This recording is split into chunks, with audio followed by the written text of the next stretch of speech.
So hello class 10, welcome to R K home tuition. তোমাদের তো আর কিছুদিন পরে শুরু হচ্ছে ফার্স্ট ইউনিট টেস্ট এক্সাম, অর্থাৎ প্রথম পর্যায়ক্রমিক মূল্যায়ন ক্লাস 10 এর প্রথম পরীক্ষা। তোমাদের ইতিহাস বিষয়ে অনেকের চিন্তায় আছো যে বড় প্রশ্ন, লং প্রশ্ন মানে প্রশ্নমান 8 এর কোন প্রশ্নগুলি দিবে। অনেক তো প্রশ্ন আছে, তার মধ্যে এমন বাছাই করা 6টি প্রশ্ন তোমাদের জন্য নিয়ে এসেছি। সেই 6টি প্রশ্ন করে যাও, 100% গ্যারেন্টি ওই 6টির মধ্যে তোমরা লিখে আসবে। চ্যানেলটিতে নতুন হলে সাবস্ক্রাইব করতে ভুলো না। সাজেশনগুলি ভালো লাগলে অবশ্যই বন্ধুদেরকে শেয়ার করে জানিয়ে দাও, কারণ এখানে তোমাদের শুধু ইতিহাস নয়, প্রায় প্রতিটা বিষয়ে সাজেশন দেওয়া হয়।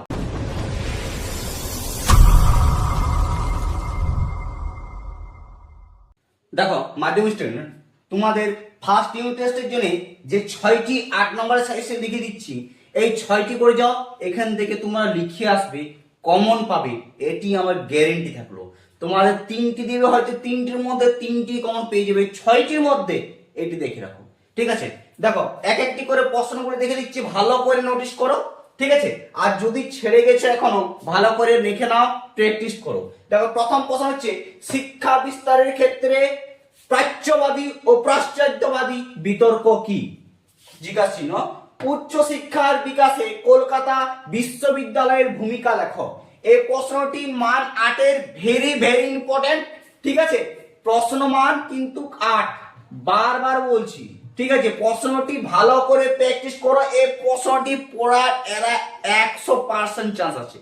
ঠিক আছে, 2 নম্বর প্রশ্ন দেখো, নীল বিদ্রোহ কারণ ও গুরুত্ব আলোচনা করো। এই প্রশ্নটি ধরো তোমাদের হয়তো পড়ে গেছে অলরেডি, কোশ্চেন পেপারে প্রিন্ট হয়ে গেছে অলরেডি, তোমরা দেখে রাখো।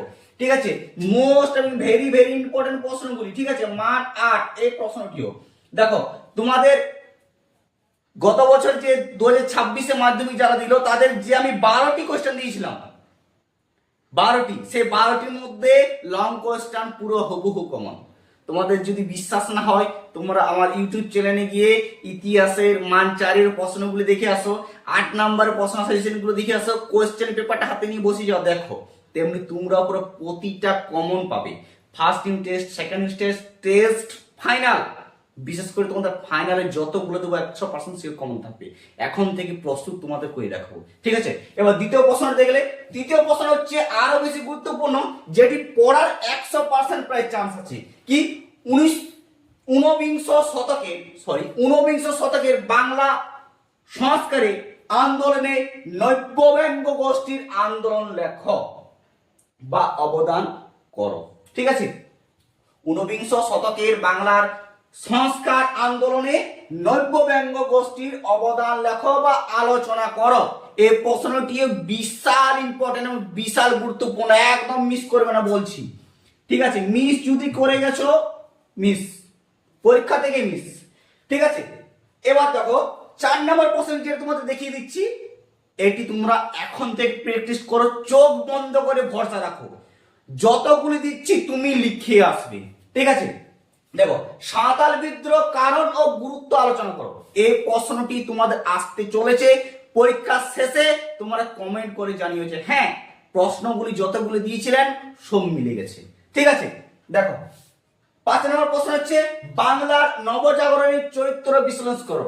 এই প্রশ্নটি আমি বলেছিলাম 2026 মাধ্যমিকগুলোকে যে 2026-এ নবজাগরণ পড়ে গেছে, তোমাদের ফার্স্ট ইন্টারেস্ট কিন্তু পড়বে, তাই দিলাম। ঠিক আছে, একদম মিস করো না।